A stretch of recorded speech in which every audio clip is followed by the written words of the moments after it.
ओम नमः भगवते वासुदेवाय नमः। नमस्कार बंधुरा, आज आमार आलोच्य विषय आपनि यदि प्रतिदिन सकाले ओम नमः भगवते वासुदेवाय नमः এই মন্ত্রটি জপ করেন অথবা শ্রবণ করেন, তাহলে আপনার জীবনে এই 5টি পরিবর্তন আসবেই আসবে। তো চলুন শুনে নেওয়া যাক এই মন্ত্রটির উপকারিতা। ওম নমঃ ভগবতে বাসুদেবায় নমঃ মন্ত্রটি ভগবান শ্রীকৃষ্ণকে উৎসর্গীকৃত একটি শক্তিশালী মন্ত্র।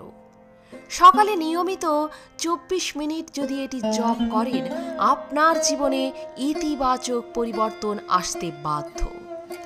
আজ আমার এই ভিডিওতে আপনাকে এই মন্ত্রের আক্ষরিক অর্থ এবং এটি জপের 5টি বিশেষ উপকারিতা সম্পর্কে বলবো, যা জানার পর আপনি অবশ্যই এই পবিত্র মন্ত্রটিকে আপনার দৈনন্দিন রুটিনের অংশ করে তুলবেন।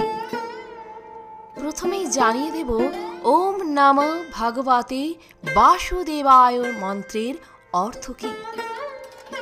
এই মন্ত্রটির অর্থ হল, হে প্রভু বাসুদেবানন্দন, আমি আপনাকে প্রণাম জানাই। এই মন্ত্রের উপকারিতাগুলি হল, এই মন্ত্রটি ভগবান কৃষ্ণের উদ্দেশ্যে একটি শক্তিশালী মন্ত্র, যা বাসুদেব নামেও পরিচিত। বাসুদেব মানে সকল জীবের প্রভু। প্রতিদিন এটি জপ করলে ব্যক্তির মধ্যে ইতিবাচকতা আসে। এর পাশাপাশি ভগবান শ্রীকৃষ্ণের আশীর্বাদও পাওয়া যায়। একই সাথে এই মন্ত্র জপ করলে ব্যক্তির আত্মসংযম বৃদ্ধি পায়।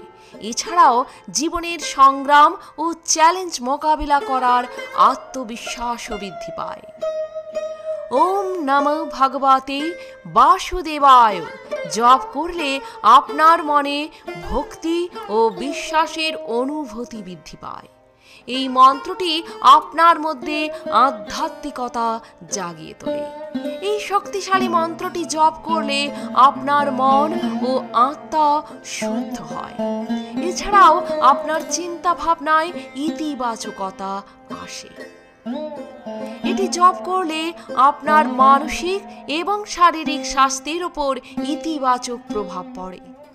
এটি মানসিক চাপ থেকে মুক্তি দেয়, আপনাকে ভেতর থেকে ভালো বোধ করায়। একই সাথে যখন আপনার মানসিক শান্তি বজায় থাকে, তখন আপনার সামাজিক সম্পর্ক উন্নত হয়। আপনার আচরণে ভদ্রতা এবং প্রজ্ঞা আসে। এই মন্ত্রের নিয়মিত জপ কেবল আধ্যাত্মিক দৃষ্টিকোণ থেকে উপকারী নয়, বরং এটি আপনার মানসিক এবং শারীরিক অবস্থার উন্নতিতেও সাহায্য করে। সর্বশেষে বলে দেব, সকালে হাতের তালুর দিকে তাকিয়ে এই মন্ত্রটি জপ করতে পারেন। লক্ষ্মী হাতের অগ্রভাগে থাকেন, সরস্বতী হাতের মাঝখানে, ব্রহ্মা হাতের মূলে দাঁড়িয়ে সকালে হাতটি দেখেন।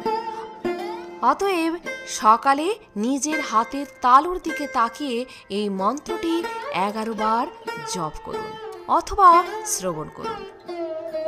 আমার পরের ভিডিওতে আমি এটি 11 বার পাঠ করে শোনাবো।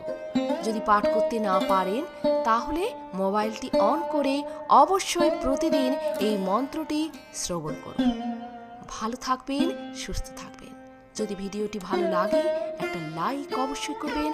আর আপনি যদি নতুন এসে থাকেন আমার চ্যানেলটিকে সাবস্ক্রাইব করে পাশে থাকবেন। ধন্যবাদ। হরে কৃষ্ণ।